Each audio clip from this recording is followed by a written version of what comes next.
Hello, are you Yumi's mother? I'm calling from the nursery school. Ha! What is it? I was puzzled by the sudden call from the nursery school. At first, I thought it might be some kind of prank, but then the teacher on the other end of the line spoke in a somewhat stern tone. Could you please come to pick up Yumi? The time we can keep her has already passed. I couldn't comprehend what I was hearing. I am sorry, but my daughter passed away a month ago. My name is Hazel. I'm 28 years old, and I work as a company employee. Currently, I'm dating a man named Nathan. We met at a mixer, and since we were the same age and had similar interests, we hit it off. He seemed like a typical company employee, stable, calm, and sensible. These qualities are important to me, especially since we're at an age where marriage is on the horizon. It's no longer just about appearances. Nathan is a kind person who exceeds my expectations and makes me feel at ease. On our dates, he always comes up with creative ideas, and when we spend time at his place, he prepares delicious meals with impressive skill. This eggplant dish is really good, isn't it? He said one evening, serving up a meal. It's surprisingly easy. I just make it quickly in the microwave. That's amazing. You're really good at Japanese cuisine, I replied, impressed. Yeah, actually, my family runs a small restaurant. Really? This was something I learned when we first started dating. Nathan's family lives in the countryside and operates a small restaurant. He learned to cook from his father, who is a chef, and as a result, he's very skilled in the kitchen, capable of making a variety of dishes. Do you have any siblings? I asked. Yeah, I have a younger sister, he answered. Knowing that he had a sister meant he was the eldest son, which made me wonder if he might take over the family business someday. What are you thinking about doing in the future? With your job, I inquired. After a pause, he replied, after working at the company for a bit longer, I plan to return to my hometown and take over the family's small restaurant.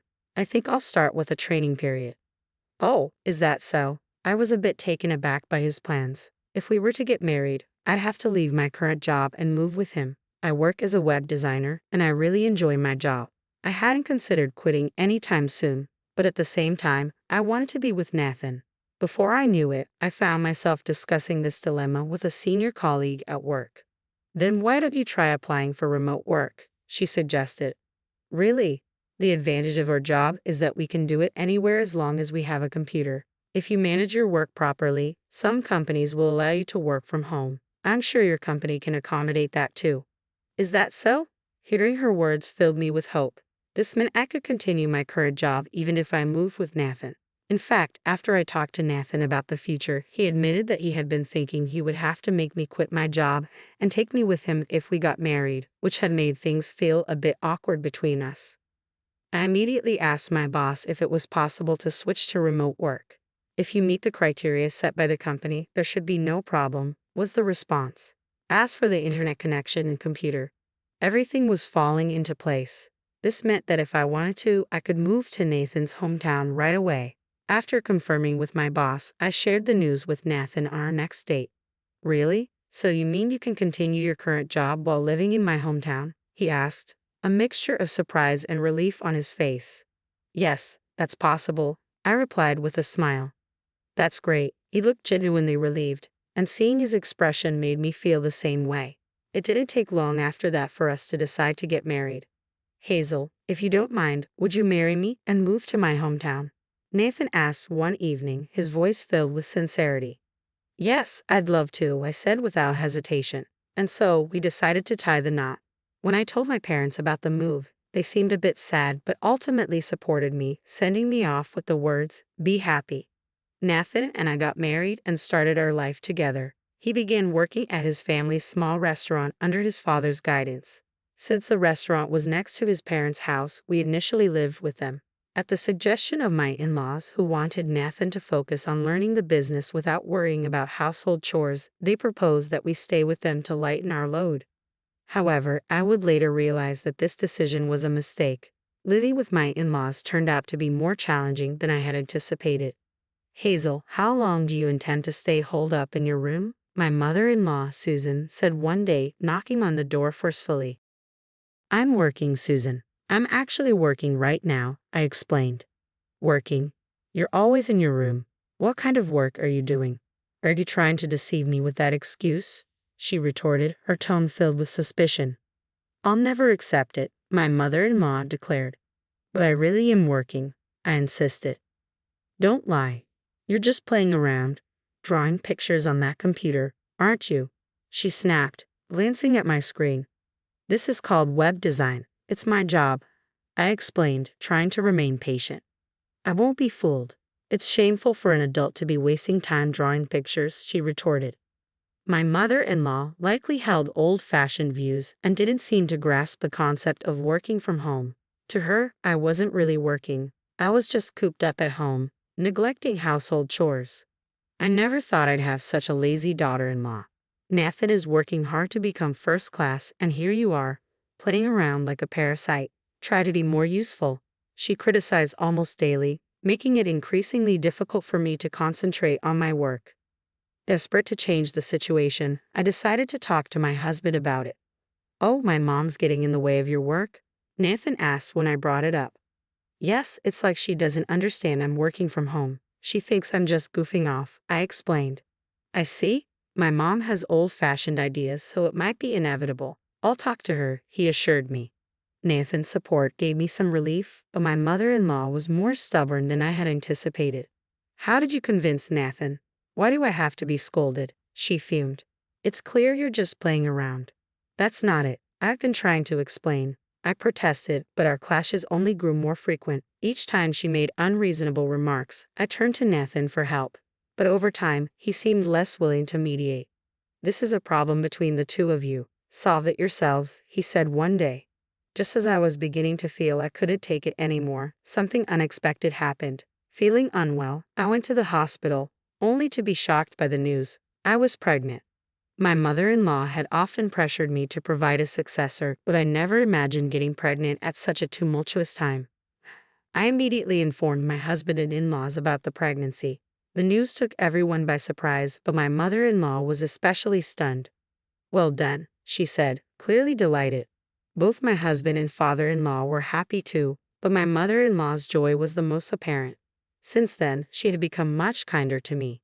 Hazel, how are you feeling? I'll handle the household chores so you don't overdo it, she offered. Her sudden change in attitude was a relief.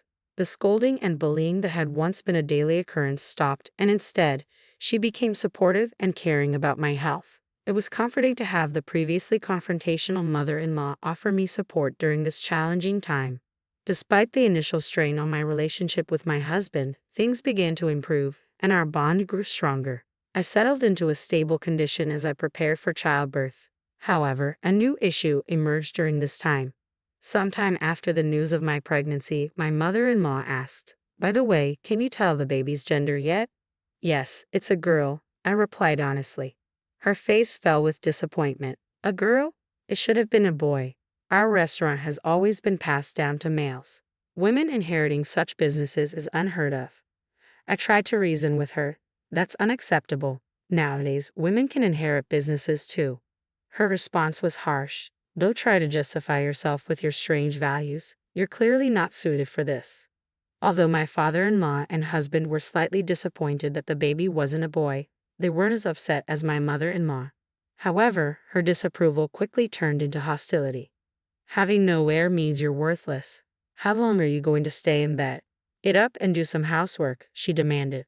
I'm sorry, but I've been really sick with morning sickness, I explained. Don't be so spoiled. Pregnancy is not an illness. Get moving, she shouted as she came to wake me. Facing both poor health and harsh treatment, I decided to go against my in-laws' wishes and return to my parents' house for the birth. Spending time at my parents' home felt like a long-awaited relief. While I found great relief both mentally and physically during my time at my parents' home, it was clear that my stay with my in-laws had been a significant source of stress. After some time at my parents' place, my daughter was finally born. My husband and I had chosen the name Yi for her, and she was absolutely adorable. I made a firm promise to protect her with all my heart. Perhaps because the hospital where I gave birth was in my hometown, none of my in-laws visited. Not even once. I had hoped my husband would come, but he couldn't make it due to the restaurant's demands. After resting and regaining my health, I decided to return to my in-laws' home, but I quickly regretted it.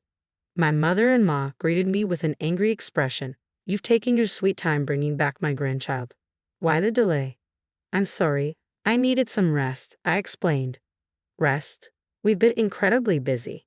What do you mean by busy? She retorted. The restaurant was featured in magazines and on TV, and we've been fully booked every day. I even had to help out there, I said. I see. That's why I need you to come to the restaurant immediately, my mother-in-law demanded. Feeling overwhelmed, I saw no other option. My husband also urged me to help, explaining that the restaurant was in trouble. Reluctantly, I put my daughter in daycare and began assisting at my in-laws' restaurant. The real challenge started then. I had to work at the restaurant every day, manage all the household chores, and care for my child. My health was deteriorating, and on top of that, I was subjected to constant verbal abuse from my mother-in-law, which pushed me to my mental limits. Amidst all this, one day, I suddenly collapsed and was diagnosed with a stress-induced gastric ulcer. After regaining consciousness, I explained my situation to the doctor, who advised that I would need a longer hospital stay than usual. When I informed my mother-in-law, her response was devoid of concern. What a troubled woman, she said dismissively over the phone. Meanwhile, my husband apologized, saying, I'm sorry for pushing you too hard. But it felt too little, too late. I couldn't shake the feeling that he too was responsible for letting things spiral so badly. During my hospital stay, Rose, who worked at a small restaurant, came to my aid. I'll take care of you, she said. I'll handle the drop-offs and pickups for your daughter. Thank you so much, I said, deeply relieved. Rose's help with daycare was a lifeline, allowing me to focus on my recovery with some peace of mind. However, a few weeks into my hospitalization, I received a frantic call from my husband. Hazel, please calm down and listen. Yumi, she's died. She was caught in a big fire, and her body couldn't be saved. The words struck me like a blow, and I could barely process the news. I'm sorry, but I'm also suffering, he said. The shocking news left me deeply unsettled. When I returned to my in-laws' home after being discharged, I was met with the grim sight of an urn containing my daughter's ashes. Overwhelmed with grief, I was further stunned by my husband's next statement. I'm giving you this urn and asking for a divorce. I can't continue our marriage with the loss of our daughter and the ongoing issues with my mother. I understand if you're fed up with the situation. I am, I said. I'm done with your mother's bullying and your inability to protect me. I'll leave. Determined to move on, I decided to leave my in-laws' home and pursue a divorce. When I returned to my parents' house, their warm welcome provided a much-needed source of comfort in the depths of my sorrow. When I explained my situation to my company where I had been taking time off, they were understanding and allowed me to extend my leave. After a month of rest, I received an unexpected phone call. Hello, is this Yumi's mother? This is a staff member from the nursery. Why are you calling? I was initially puzzled and thought it might be a joke. But the voice on the other end was stern. Could you please come and pick up Yumi? It's past the time we can keep her. Confused, I replied, I'm sorry, but my daughter passed away a month ago. The teacher's tone shifted to anger. Why would you say such a thing? It's unthinkable to neglect your own child. Please come quickly. Overwhelmed by their reaction, I rushed to the nursery. To my shock, I found Yumi there, alive and laughing joyously. The relief of seeing her safe was immense. A teacher approached me, clearly having realized the misunderstanding. We were told by your mother-in-law that you were too busy to pick up Yumi, so she's been bringing her here daily. Hearing that my mother-in-law had falsely claimed Yumi was in my care while she was actually alive at the nursery filled me with rage. My contact information was listed as the emergency contact, which is why the nursery had called me. My husband and father-in-law had deceived me, and I was furious. Taking Yumi, I returned to my parents' home. As I settled in, I received a call from an unknown number. It was my mother-in-law. Why did you take Yumi back without permission? She yelled. I retorted, why did you lie about Yumi's death? I found out she was alive and left at the nursery. If you all want to lie to make things easier for yourselves, that ends now. I will raise my daughter myself. Do as you like, but don't contact me again. My mother-in-law was silent and then hung up. Fueled by anger, I resolved to uncover the full truth about the situation. I went to my in-laws' house armed with important documents. What are you doing here? My mother-in-law asked, visibly surprised. That day, the restaurant was closed and the whole family was at home, including another key person. I've come to discuss the affair between Nathan and Rose, I said. The mention of the affair visibly shook my in-laws. Affair? What are you talking about? My ex-husband asked, his face paling. I presented documents proving that Rose was pregnant and that Nathan was the father. According to these, Rose was pregnant around the time I gave birth. While I was in the dark, you two were involved in an affair that led to this pregnancy. To cover it up, you lied to me about Yumi's death.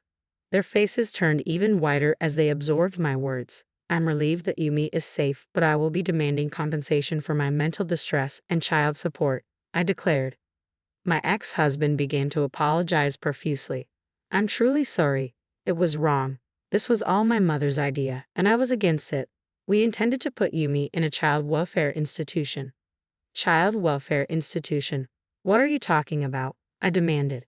He revealed a shocking truth. The plan had been to fake Yumi's death and place her in a child welfare institution to avoid paying compensation and child support. My anger reached its peak. I'm truly sorry. Please, I beg you to overlook the compensation and child support, he pleaded. There's no way I can forgive that. I'm going to sue you. Be prepared, I replied, and left the house. Following these events, I demanded compensation from Nathan and Rose and sought child support from my ex-husband. I also detailed the situation to neighbors, regular customers of the restaurant, and mothers from the nursery school. The scandal spread quickly, tarnishing my in-laws' reputation. As word spread on social media and even new customers who had heard about the restaurant through magazines stopped coming, the family's small restaurant was forced to close within a year. It felt like just deserts for their despicable actions. Meanwhile, I continued working from home at my parents' house, focusing on raising my daughter. She's growing up well, and both my parents and I are delighted to see her thrive. I plan to keep working hard for her future.